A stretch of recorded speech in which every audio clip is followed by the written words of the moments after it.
Hello, everybody. This is Abdelhadi Ajla, and I welcome you all. I'm the co-leader of the program organizing committee of this year conference. At the Global Young Academy and its member, we welcome our distinguished speakers and everybody in this room. Unfortunately, this year we couldn't meet in person, but at least we are here online. We still have the steadfastness as a young scientist, as a voice of young scientists, that we will always debate, examine, and study and deliver. This year's conference is about environment, about the earth, heal the earth, and SDGs in a challenging environments, in a changing world as well. It was supposed to be in India, and we didn't know that COVID-19 we will be overcoming and taking us all in a surprising way. And that's a proof that the necessity to discuss these issues. This year, our conference will be diverse, and we had to adapt to the current situation of COVID-19. So we will have sessions about COVID-19 and the global health, which is how different countries, regions, and institutions have coped with the COVID-19. We will talk about the diminishing resources and environmental sustainability. We will talk about the higher education and institutions, teaching and resources.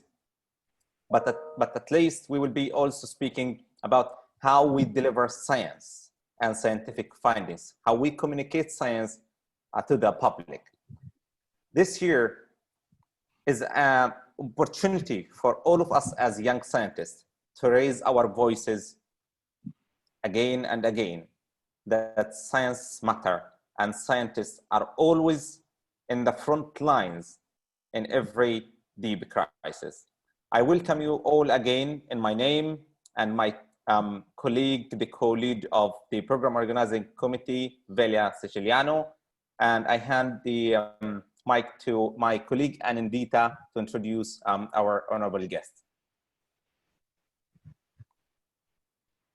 Thank you, Hadi, and it's my great pleasure and honor to virtually welcome you to the e-conference, which was supposed to be in India. And it's a special honor to welcome Professor K. VijayRaghavan, who is the Principal Scientific Advisor to the Government of India. Thank you, Vijay. I know how busy you are, and we were absolutely amazed when you said you're going to deliver a live talk and not a recorded one, because of the virtual nature of the conference. Many of our speakers have had to give us recorded speeches, which we are going to play through the conference. But it's fantastic that we are beginning with Vijay with a live speech. We are going to have him speak in a minute. It's my duty to welcome Vijay. I welcome you all to this e-conference on my behalf and on behalf of my co-chair, Michael Saliba, and on behalf of the entire Global Young Academy family, especially to the people who are non-GYA members who are joining in today from across the world. And we hope that people who join in later or watch our videos later on YouTube are going to have as much engagement with us now and in the future through this e-conference. So the Global Young Academy strives to give a voice to young scientists across the world. We do not only engage among our members, but we also engage with global partners, with national young academies and other young scientist bodies across the world. And we try to engage in dialogue over various issues which we think are of concern to scientists and non-scientists alike, and which are important for the future of the world. And that brings us to the theme of this year's e-conference. When the Indian members of the GYA came up with this theme of Heal the Earth, we did not really know that it would become so poignant when we finally have the e-conference. We were thinking of the general need to heal the earth in terms of targeting the SDGs, targeting global health, climate change, global warming, all these issues which are burning issues out there. And now, because of the pandemic, this has almost become as if this was done in afterthought. But let me assure you, no, we have been planning for this for almost 1.5 years now. And it's, of course, a sad day for us that we are welcoming you virtually and not in Kolkata, India, in person. But we look forward to doing so sometime in the future. For now, I welcome Professor K. VijayRaghavan, who, as I mentioned, is the Principal Scientific Advisor to the Government of India for the last 2 years. He was the director of the National Center for Biological Sciences in Bangalore, India.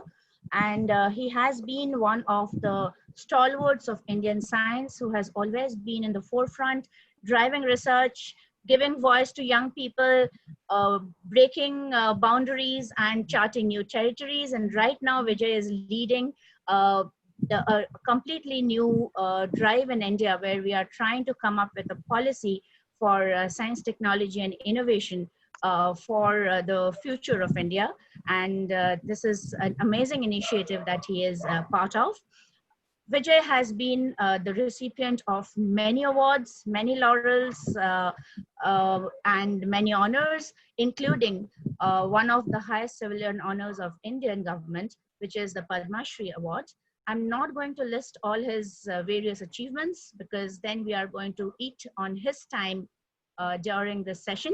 So welcome, Vijay, once again, and we look forward to hearing you. So for the participants, if you have questions, please direct it to the producer of the session, Kirsten, in the chat, and we are going to handle some of the questions at the end of the session, if that's okay with Vijay. Over to you, Vijay. Thank you very much, Anindita. I trust everyone can hear me. And thank you all, Kirsten, Abdullah, Anand Hadi, Alija, and others for being here today, and all of you on this call. It's a great pleasure and an honor, and I really mean it's an honor, because all of you who are here are representative of the future of the planet, and it's you who are actually in charge. I will try to keep my my talk really brief, because I think, again, that it's important that we get feedback and questions from everyone, so there's sufficient time for that. The essence of what I want to say is the following, and that is that we, as life on Earth, are the products of evolution over hundreds of millions of years. But while almost all other life forms on this planet, I would say all other life forms on this planet, have battled to survive, we have in addition taken charge of the planet through our cultural evolution, language, our ability to engineer the planet in multiple ways. We are no longer merely products of survival on this planet, but we hold the paintbrush, as it were, as others have said, on the canvas of this planet. So that puts an enormous responsibility on us in whatever we do to look after the future of the planet. Now, this poses an extraordinary conundrum, because so far in human civilization, all societies have pretty much aimed to survive and make the best of the planet for themselves, as societies, as countries, as groups of individuals or of individuals, and have not focused on the costs of what they're doing to future generations. Future generations, in other words, have to pay for the costs of what previous generations have done. They have been innovative and found ways to make that payment cheap, but they do that by causing, again, future generations to pay for this. This hedging, forward trading, as it were, is no longer tenable. And as a consequence of this kind of a forward trading, we have a planet where climate change, biodiversity, sustainable development have become critical issues. What then is the role of science and technology in ensuring a safe future? So that is the purpose of what I wanted to communicate. Now, let's take a view which is essentially a pre-COVID view of what we were talking about, what we considered important. At that time, in 2019 December, the buzzwords were artificial intelligence, big data, and how its analysis and use is going to completely transform the planet. And the view was that these kinds of tools would really do two things.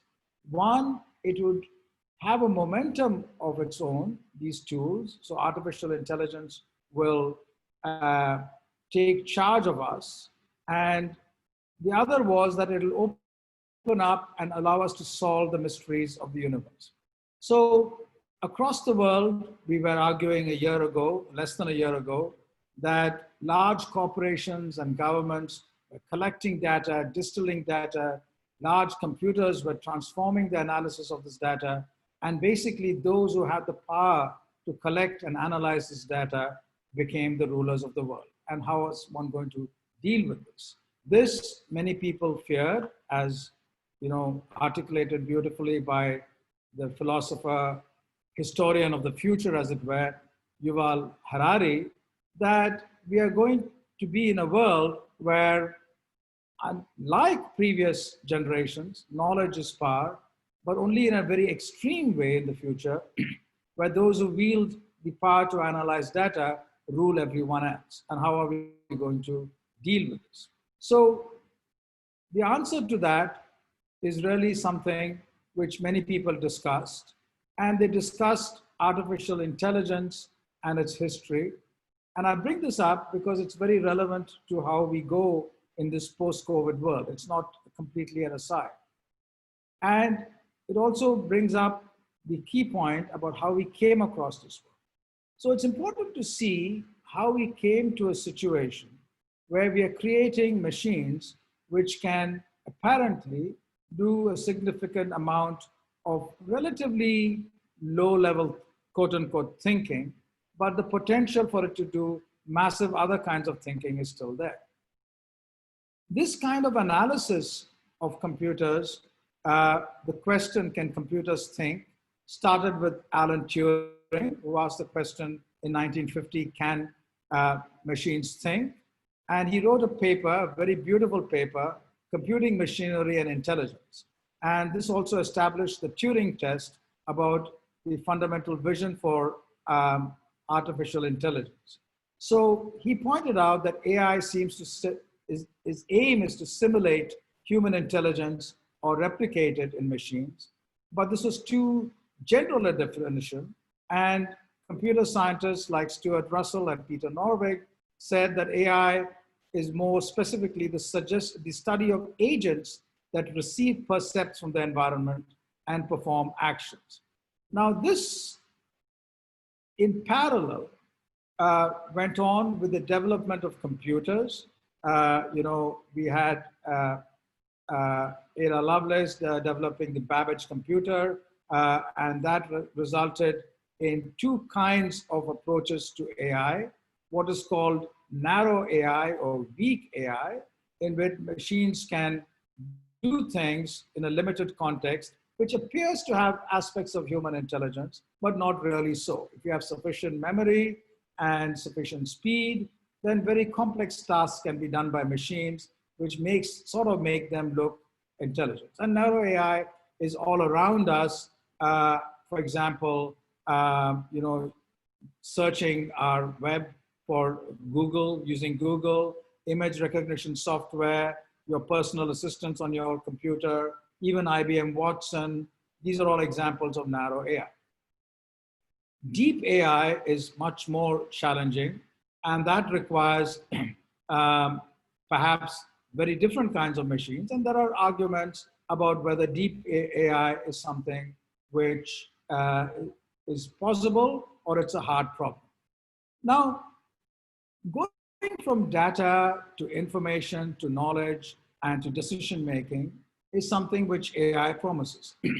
But what I'd like to stress is all this hubris about big data and AI, while it transformed our world in many ways, the commercial end of it, the business end of it, large economies, it has not prevented us from facing major crises in dealing with the pandemic such as we're facing now.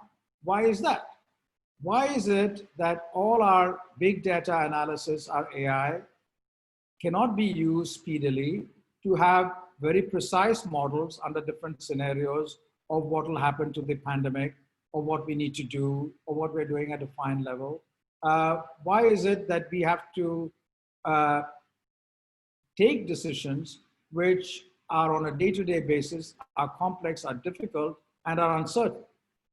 And the answer to that, again, comes from the history of science and technology, in that no matter how much technological tools of data and its analysis are available, they do not yet allow decision-making of the kind which human understanding allows. More fundamentally, it's not so much a question of human or not human. It does not allow decision-making which requires deep domain analysis and making leaps of judgment based on one's experience. So, for example, in astronomy, you need to be an astronomer in addition to having quality computers which can analyze your data.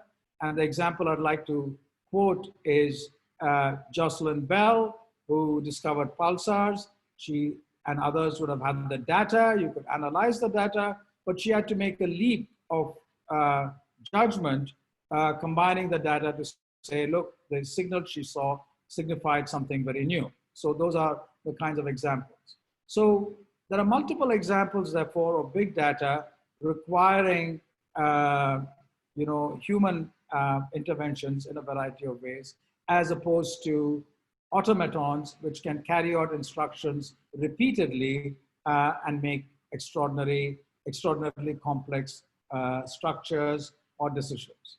Dan Dennett, the philosopher, points out how termite hills are extraordinarily complex, but have no architect, no central command, but how the architecture in Barcelona, for example, the churches there have required a central command and an architect.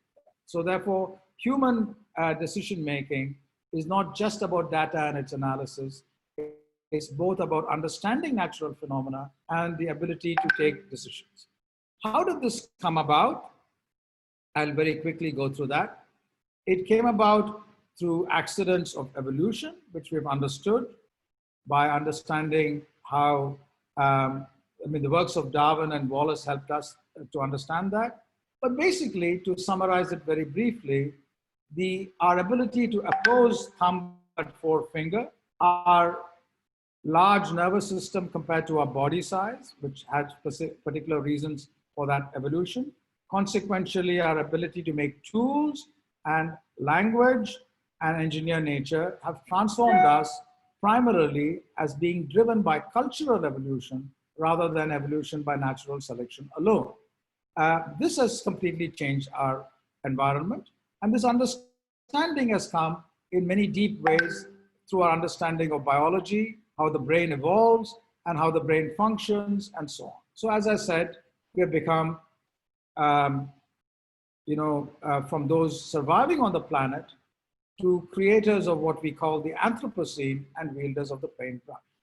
Now, that Anthropocene, many people say, started on July 16th, 1945, when the New Mexico A-bomb test was done. And there are different people who say there are earlier times when, for example, the domestication of plants and animals took place.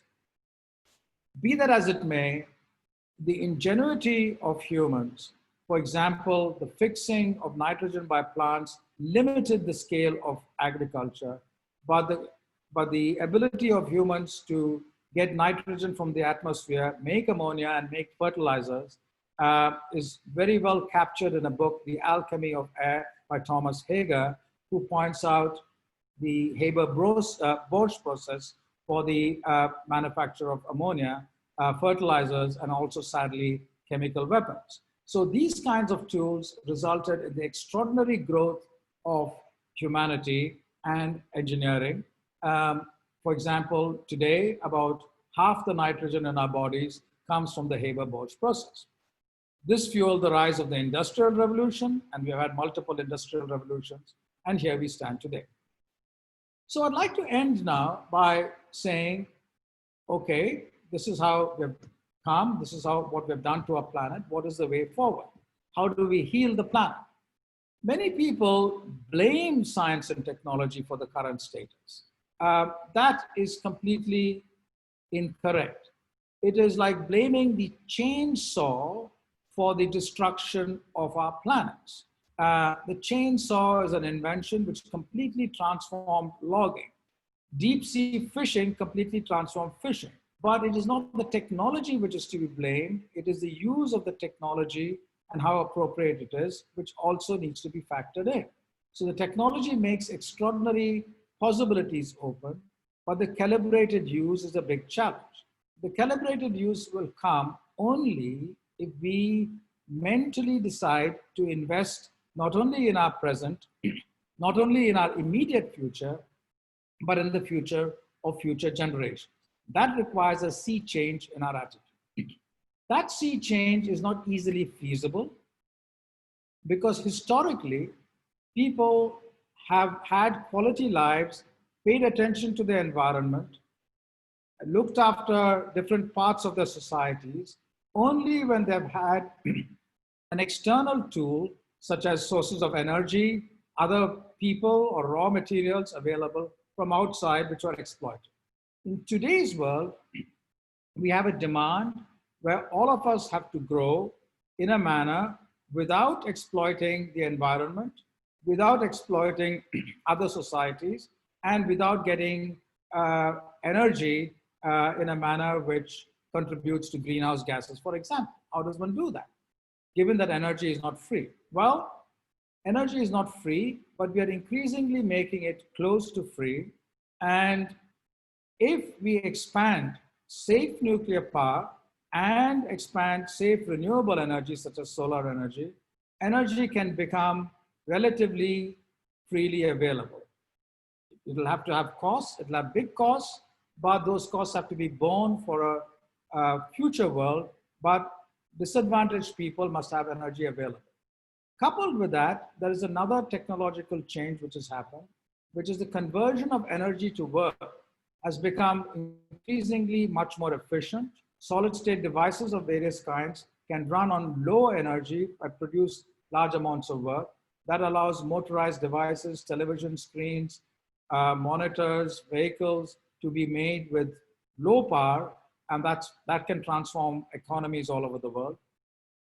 And finally, the communication, which I alluded to right at the beginning, which included artificial intelligence, if that's combined with teaching people all over the world the tools of digital technology, as well as understanding it and allowing them to be creative there, allows economies to grow in a distributed manner. So these three aspects, availability of energy, the availability of transformation of energy to power, and learning, if that is universal, can allow us to prepare for a variety of situations, particularly of the kind which we're just seeing now during COVID. During the COVID-19 pandemic, we have a situation apart from the devastation caused by the virus, we have a situation where global supply chains, knowledge chains are broken because of them being dependent too much on very strong but few nodes. So this now is a wake-up call for us to transform our societies into having distributed knowledge centers, distributed centers for manufacturing, and distributed centers for generating power. This is not easy, but this is a challenge which all of us, particularly all of you who are young, can take this up. And all those countries, continents such as Africa, India, with young demographies, have a particularly important responsibility in this. So I'll stop here. Thank you very, very much, and I'll be happy to take questions. Thanks a lot, Vijay. I think that was very crisp and a lot of food for thought for everyone, including especially for the young people. And I'm hoping that we are going to have questions from the speakers. But until we start having questions, I have the advantage of asking you my questions first before other people pitch in. So I was wondering, like you said, that we really have a lot of disruption in the chain of transmission of goods, of knowledge, and the education sector is something which is being massively affected, especially in the global south, because in the GYA, we are also discussing this.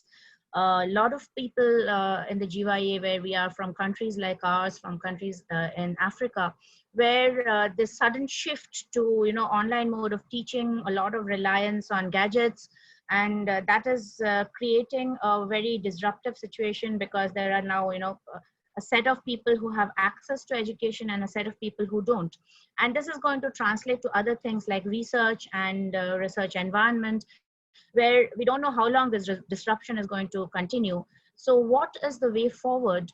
Because this is going to be something which will not only need long-term planning for future generations to be able to access resources like knowledge, but also it needs some immediate response from the side of the policymakers and educators and science communicators, because a lot of children, a lot of young people out there are suffering from the lack of access to knowledge.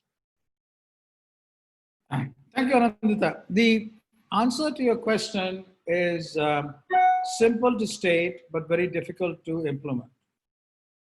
What we need is a way by which people in the global south, aspiring young students, have access to the best teaching, the best research, and the best opportunities. And this needs to be done in an exponentially rising fast manner.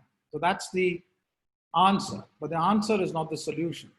The solutions often is much more complicated and approximate than simple answers are.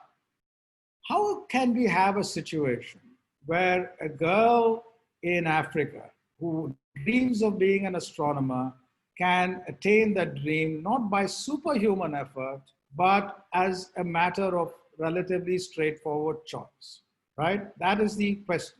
How can someone in a small town in India or in Ecuador or wherever in the world do whatever they want to do? The way to do that is the following. It requires a change in the way our global research and education systems are.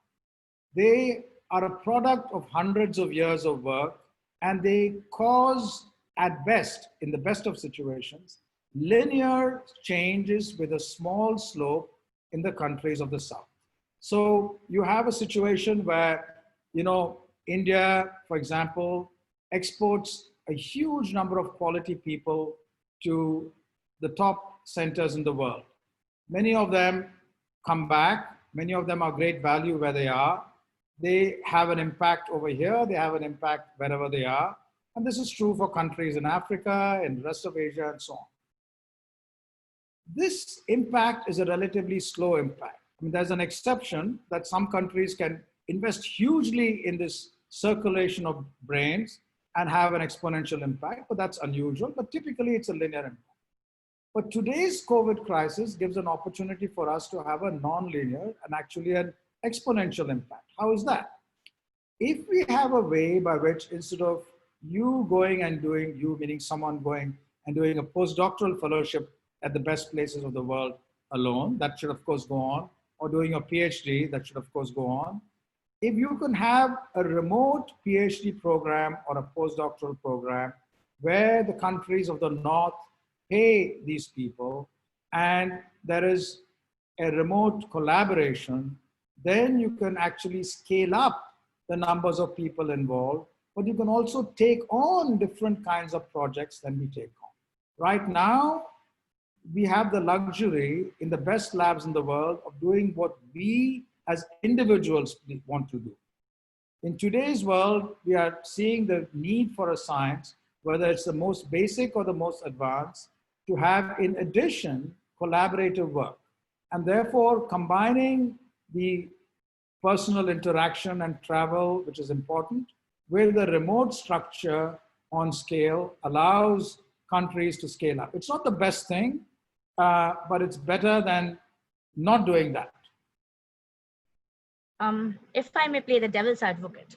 So if, for example, if you say that, you know, tomorrow we have a grant or a project between countries where students in the global south can work in labs in the global north without actually traveling there. So long distance collaborations for PhDs, would it really work with the kind of infrastructure that we have in most of these countries? So if a student needs to do really high-end, cutting-edge research where instruments are required, lab facilities are required, how do we go around working on that?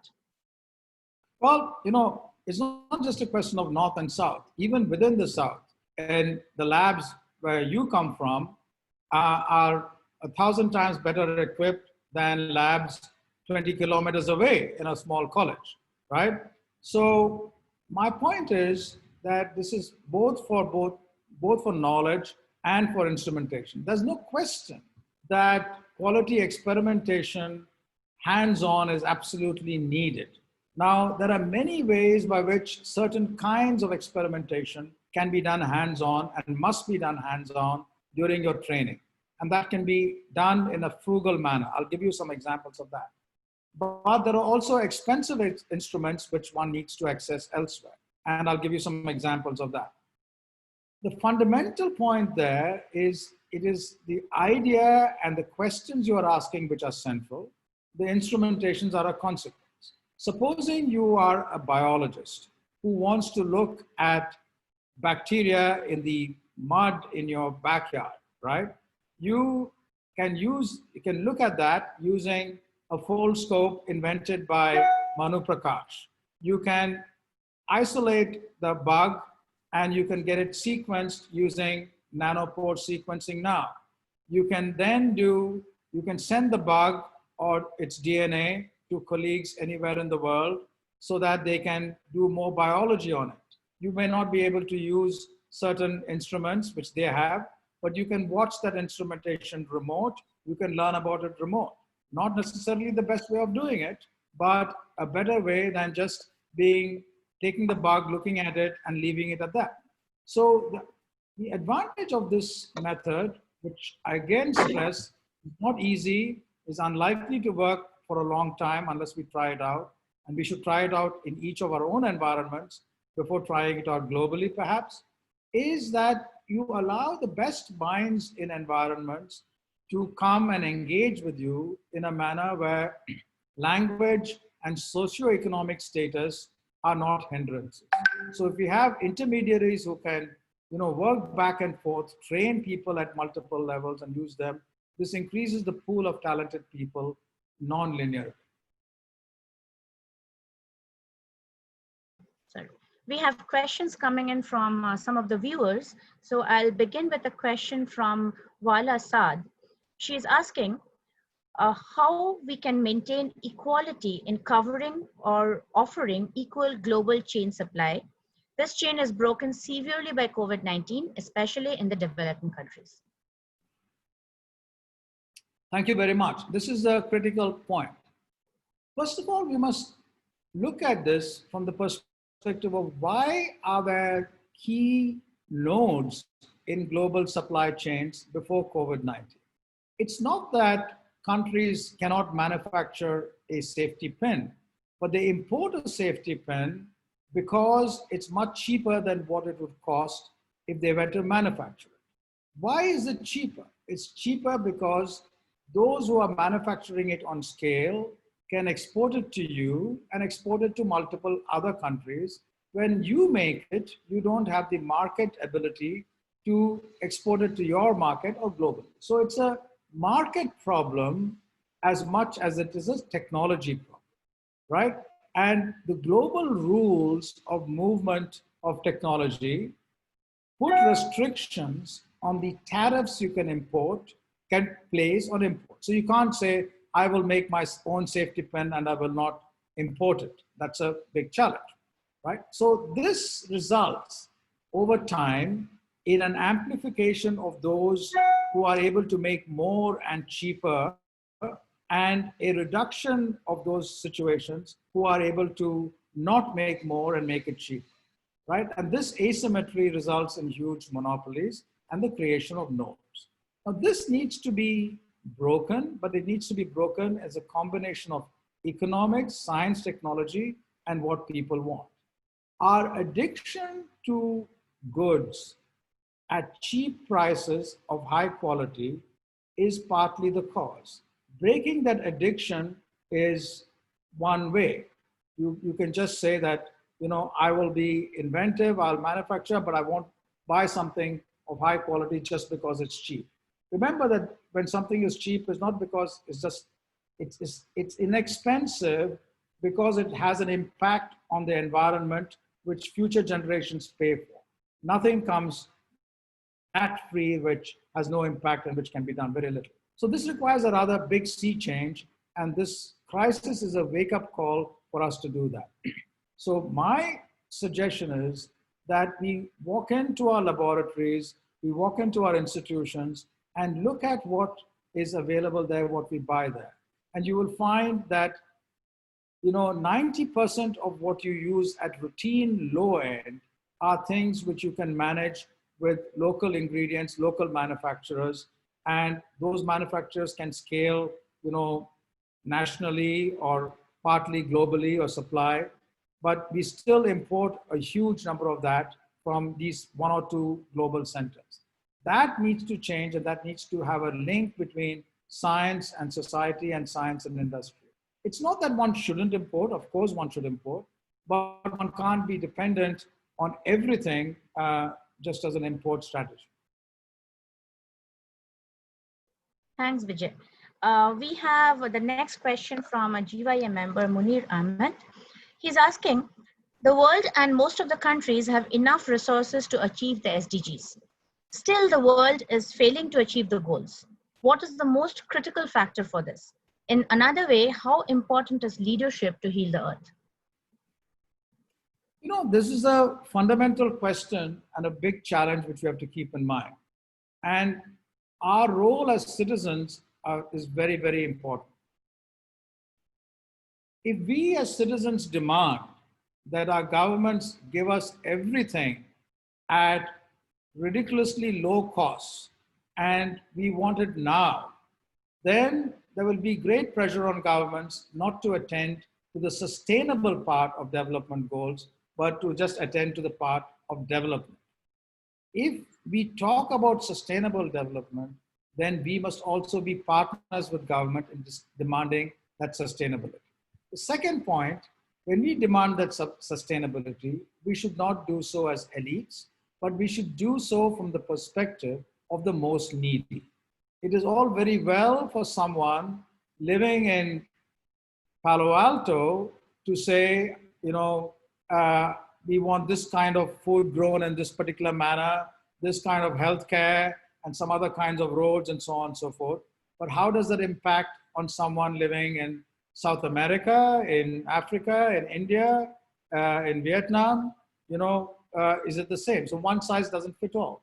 So the sustainability argument is important, but it should not be from the perspective of an elite activist alone. It should be from the perspective of those who are, you know, worst hit today and who need to come up. And that is the dilemma, right? If you have to pull people out of poverty and simultaneously have sustainability, someone has to sign the check. And that is where sustainable development strategies stall. And therefore, it can go ahead only when there's a partnership between the global north and the global south, not in a manner of donation, but in a manner of genuine partnership to go out of this. Vijay, we have a question from Chirosri Roy Chaudhary. She's asking, how much does R&D in the area of solid-state devices, chips, and communication contribute to perturbation in the ecosystem? Well, it's perturbs in two ways. I'll give you the positive side and then the negative side. I referred to how, the transformation of power to work is so extraordinarily possible today. That came as a result of the power transistor revolution of over a decade ago. That allows your phone charger from being as big as a brick into something this small. But it also allows DC, direct current of low voltage, to power solid state devices of various kinds, phones, TVs, various kinds of motors, and so on and so forth. So it's been extraordinarily energy efficient and extraordinarily powerful in a very positive way. But remember that those devices require fabrication in factories which leach out chemicals into the environment. They require quite often rare earths of various kinds for various kinds of uses across the spectrum.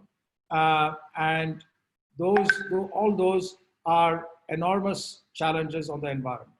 So that's precisely what I was saying, that efficiency at one end by just thermodynamically results in costs somewhere else. There's no such thing, something which is free. So we must factor in life cycle costs and economic costs while looking at the value of technologies. Vijay, while we were talking about the need for collaborations between the global North and South, would you also like to comment on the importance of open science and open data in realizing the SDGs and how we can enable such cooperations? Because there are, of course, people in countries which are not able to afford access to all the research out there. And I think the COVID-19 pandemic has shown us how important open science could be, because now so much is going on across the world with so much of sharing of data. Well, of course, sharing of data is important, and sharing of data early is very important. Fundamentally, there are two kinds of challenges there. Much of our work today focuses on individual academic success and also the potential for individual wealth by linking to industry.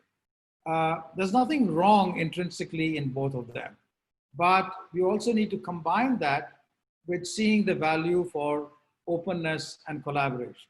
That's what the university system traditionally is about. It has a level of openness while encouraging a level of individual success or industry partnership success. So these are not contradictory. But we oftentimes think that keeping data and access to tools to ourselves, we will somehow succeed, but the opposite is actually true. So this is a very big challenge.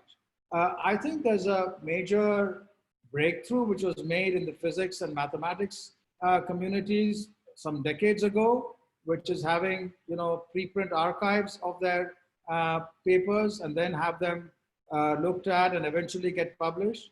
Biology is only now picking up on that in a big way, but that tradition in the mathematics and physics community and the can-do attitude of the engineering community needs to come into other areas so that this can be much more collaborative. So I don't think openness is contrary to success at an individual, community, or national level. We have a question from India. Pankaj Baghel is asking, as a scientist and an advisor role, what is your assessment about the timeline India will come out of this pandemic and the use of safety gears in the new normal in a country like India? Well, the answer to that is actually not India specific. When the pandemic started, many people, including myself, suggested that the virus is relatively easy to understand, and therefore we must do all the right things in terms of social distancing, hygiene, preventing infection, while we wait for a drug or a vaccine. Two things have happened, one positive and one not so positive, but the key solutions have remained unchanged. On the positive side, it's extraordinary to see how much effort has gone into vaccines, therapeutics, and testing. Normally, vaccine development takes a decade or more and a few $100 million. People are trying to do it within a year for a few $1 billion. So it looks like one is positive about a vaccine, and therefore things might happen there. But that said, there are multiple challenges. One, the virus itself is extraordinarily complex, it looks like. The levels of asymptomatic transmission or pre-symptomatic transmission, call it what you will, breeds a sense of false security that people have that, look, I'm fine, I'm going around, what's the big deal?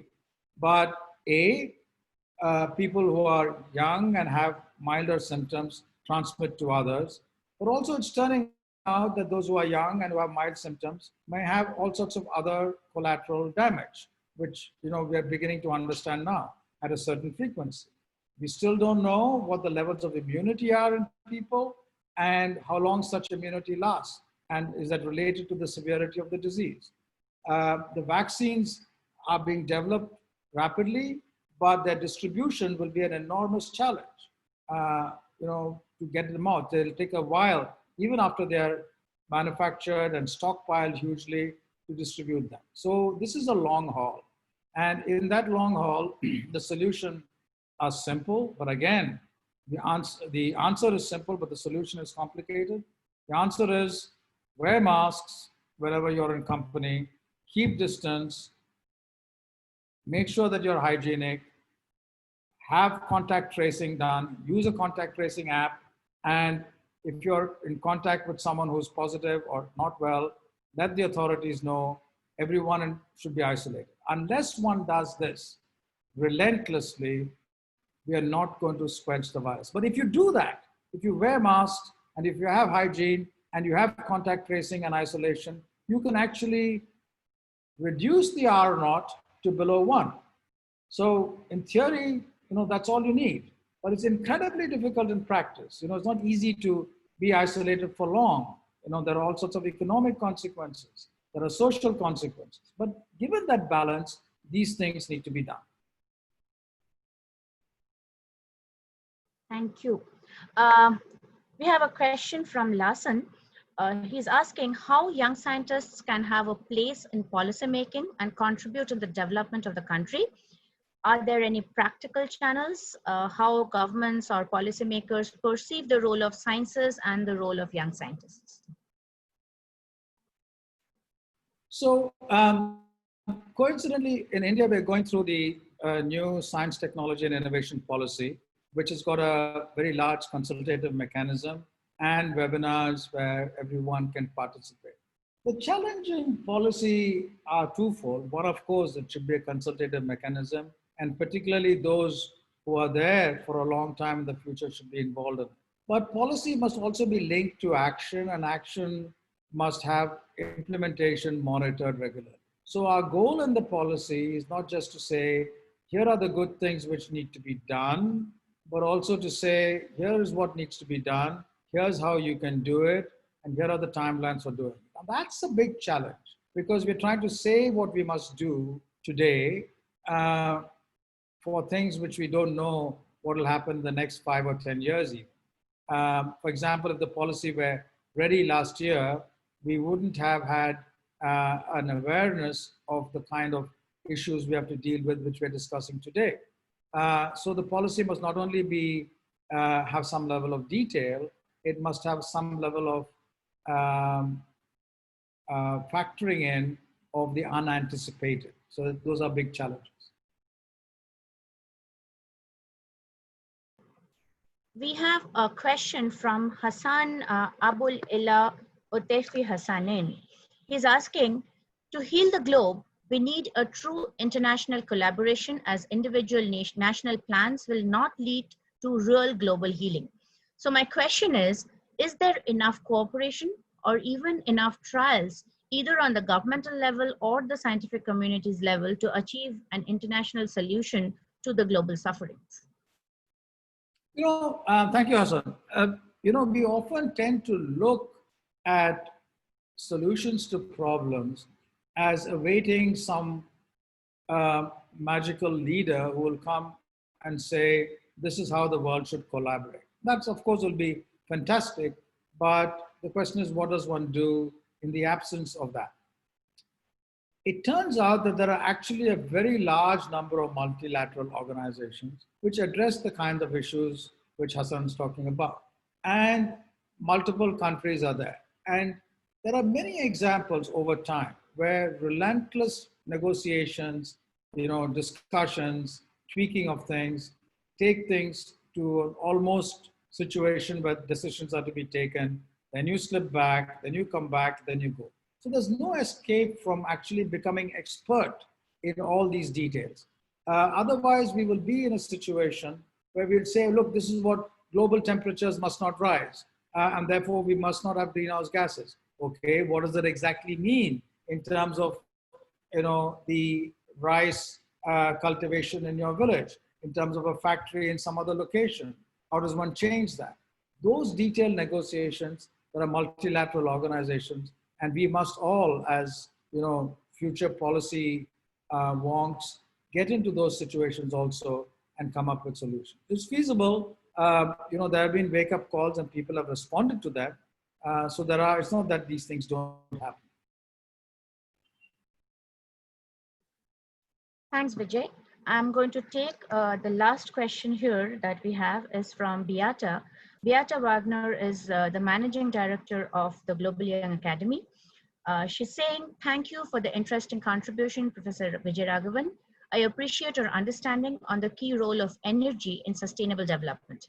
I also understand why you might want to include nuclear energy, but are the recent accidents like the one in Japan not challenging the role of atomic energy being a sustainable energy source?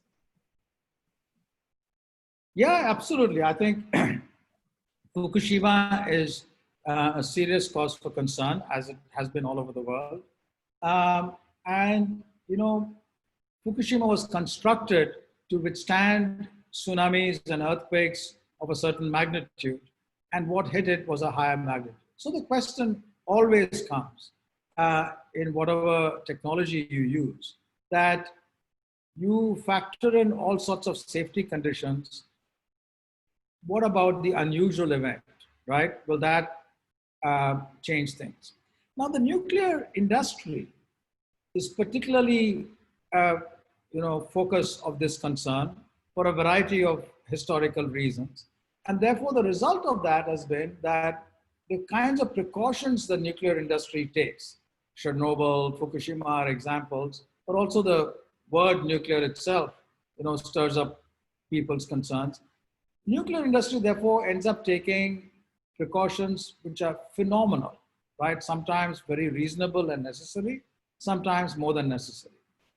Now, correspondingly, the coal industry or the chemical industry or the solar panel industry or the wind industry, if you look at accidents or problems in those kinds of industries or the components which go into that, they are substantial, right? But they don't elicit the level of concern. I think it's very important that given the cleanness, the greenness of nuclear energy over time, that the concerns need to be addressed and nuclear energy has to be explored better in a manner where these concerns are mitigated.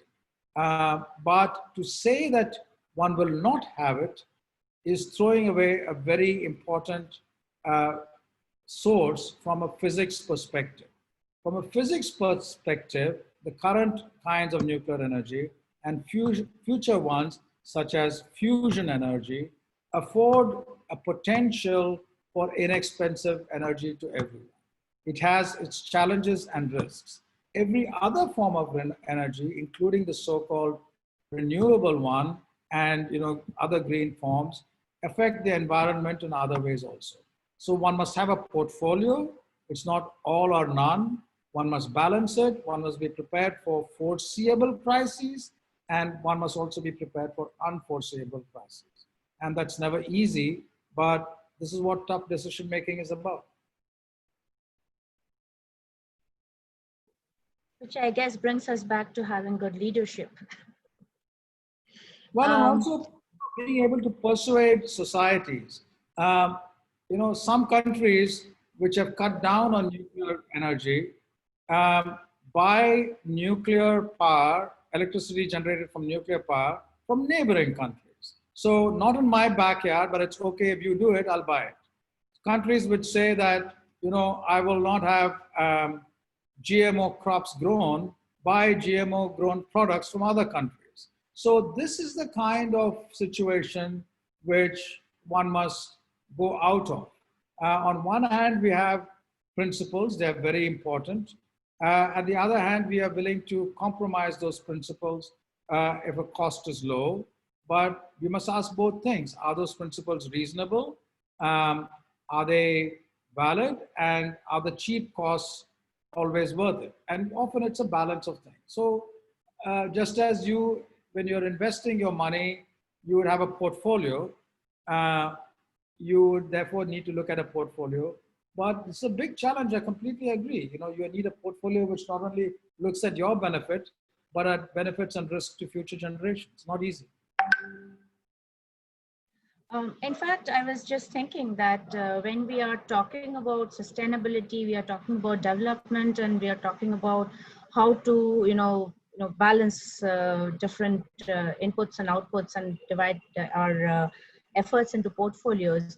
What we often don't think about is the cost that we associate with this. We often look at in terms of immediate costs. And we say, okay, this many acres of land is required and this much forest is being cut down. But often what does not go into this is how much natural investment has gone into creating this resource. And when we lose it, how many more years we will need. We don't even know whether we'll ever get back what we have lost. And this is something which has traditionally not been used in planning and design. And this is where I'll come back to my question that how much do you think in the present culture of policy making, scientists are consulted? And how do you think we as a scientific community could improve this? The short answer about scientists being consulted, remember that scientists are also citizens. And actually they are citizens first and scientists next. And therefore as citizens, it's important that we convince our fellow citizens about various possibilities. That link, unless if it is not driven by us and there, to expect governments to consult and take some kind of a view of a priestly class and say, this is my priestly class, my scientists, and I've consulted them, is neither here nor there. Scientists can also be wrong. Scientists can be right. Scientists have families, they have aspirations. So the consultative process from a government's perspective looks at scientists, looks at the farmer, looks at the laborer, looks at the industrialist, looks at where the country wants to go. And often that a judgment which comes from all this consultative mechanism makes everyone unhappy, but takes the step forward. That is a part of a democratic process. Now, if you want to have a predominance of a certain kind of view in that, then we need to work much more with our communities. That's happened historically many times, but today it needs to happen in the context of not just national good, but global good, and that's a challenge. It's very easy to articulate national good at the cost of global environment or global workforce or global capital and so on. But it's much more challenging to articulate national good in the context of benefit for the whole planet. And its biodiversity, which is a big challenge.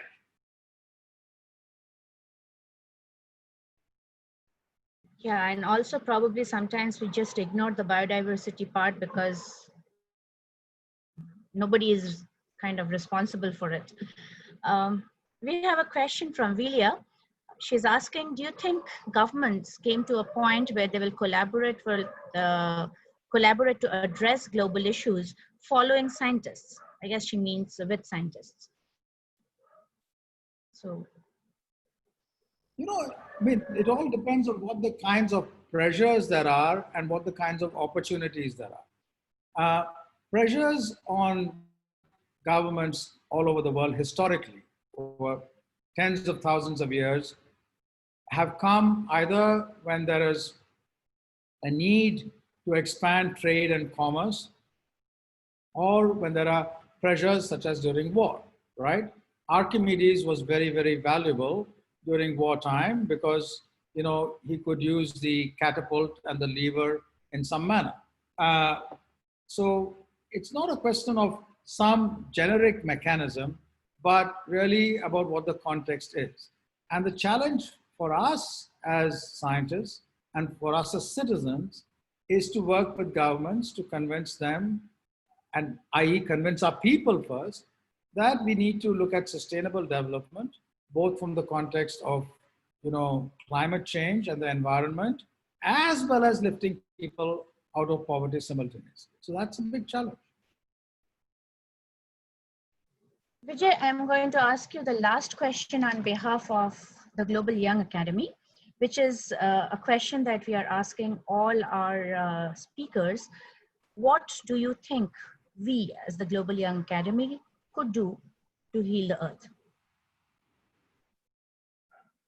Well, you know, this is, I wish I knew the answer, but one way to get the answer is to have all of you go back in time 20 years ago.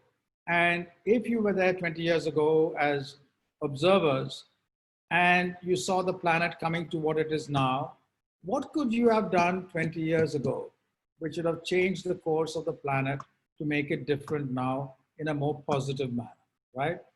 In your country, in your academies, in your industry, healthcare system, agriculture, the basic science and so on.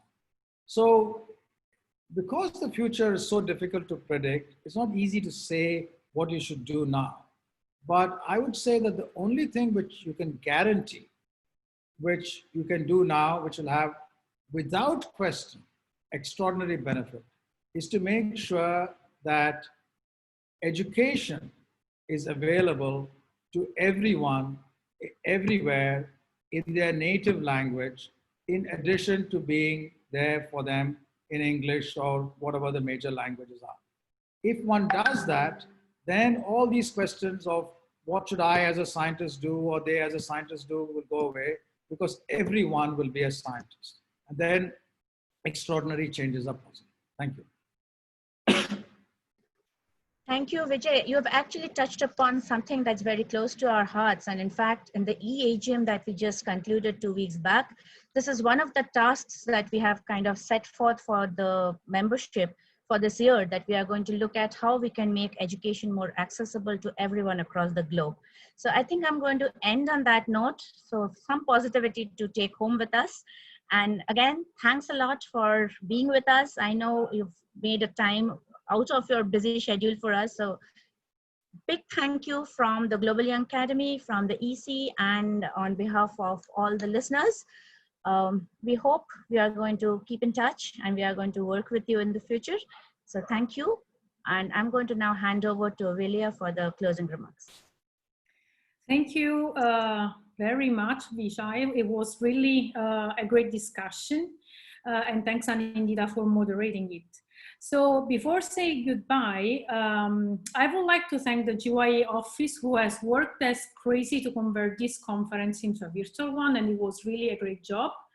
And I also want to thank the Program Organizing Committee, the Executive Committee, and the LOC for the Local Organizing Committee for the concerted action. Also, we want to remind you that we really need you to engage, and we really need your thoughts.